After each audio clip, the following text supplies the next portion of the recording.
battleship foundered.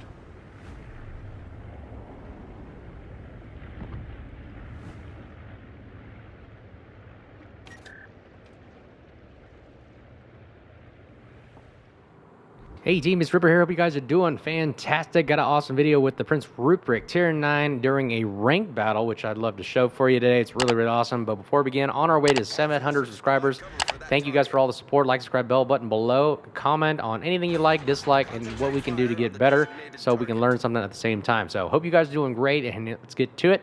As you can see right there on the mini-map, this is kind of the beginning setup we have on a 6 versus 6. I'm in the Prince Rupprecht. No destroyers, just cruisers, aircraft carriers, and battleships.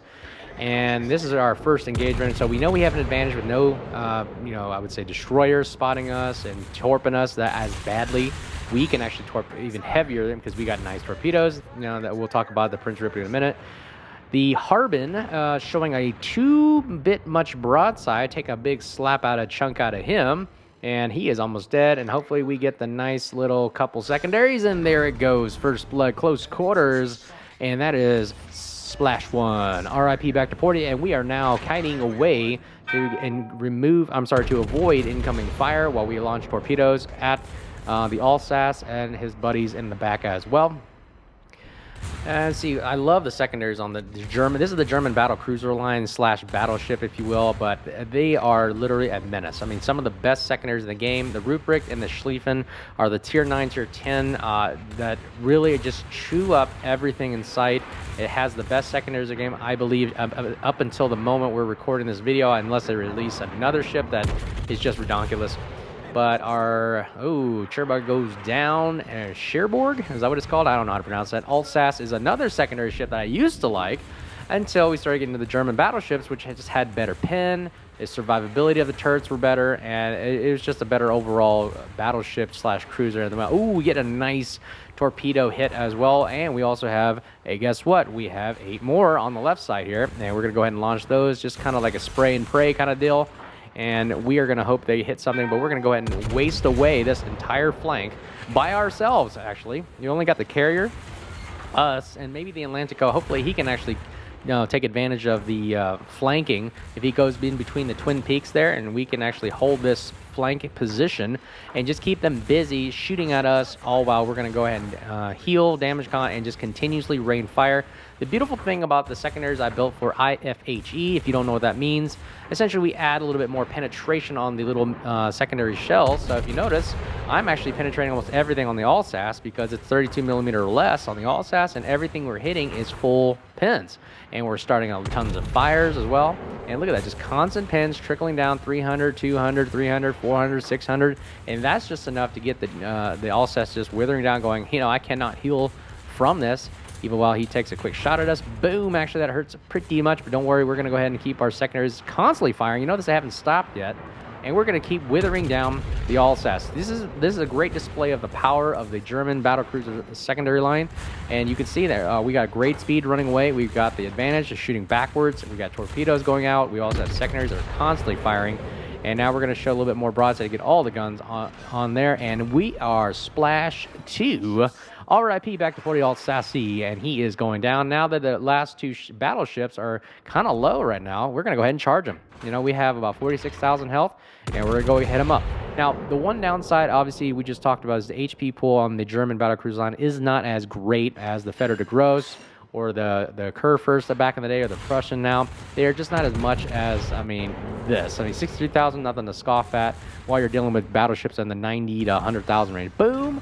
Splash 3, RIP back to Porty. Do we have a Kraken to the play? I think we may. We're going to go ahead and charge full throttle and full, I would say, all guns blazing at the good old Bismarck, our counterpart here. But the Bismarck isn't as strong as us. It's kind of like a tier 8, I believe. The FDG is the tier 9 version. And we're just going to outgun and out-DPM him. His secondaries obviously are not penetrating us as bad, but ours do. Ours penetrates the majority of his ship. Unless he does has 50mm hulls, or what is it called, decks or deck armor. But when you notice every shell is hitting there, it's just causing non-stop damage, and we are just raining hell on him. And that is the beautiful thing about the German cruiser line, or battle cruiser line. And we're going to get all our guns and fire straight at. Not very good dispersion right there. Squawk. And now we're going to go ahead and get it with a fire kill. Splash 4. RIP back to Porty. And we are free reign to take Alpha Cap. And we're going to go ahead and push forward. But that's pretty much what we did there. We literally held off an entire flank with Atlantico, and that was it. And he died, our other buddy died, and the CV ran away, and we are free to cap Alpha. So besides just looking at this, I won't bore you. I kind of speed it up a little bit here. Okay, so we cap A, we're just chasing down the Kaga at this point right here. So a couple things I like about the Rupprecht, I definitely recommend you grind for it. It's really, really awesome to write the ship right before the Schlieffen, so not only you get a great tier 9 secondary battle cruiser Rupprecht, but you also start getting points going towards the Schlieffen as well if you haven't grinded out so far. Honestly, best secondary line in the game, the German battle cruiser, battleship line, and hopefully we get this Kraken here shooting at the Kaga. But great secondaries, torpedoes on both sides, great speed, great maneuverability. Damage cons are pretty quick, are instant right then and there, but you only get 5 of them. You got decent heal, it's okay, with Hydro. And the secondary range is out to 12.0 kilometers.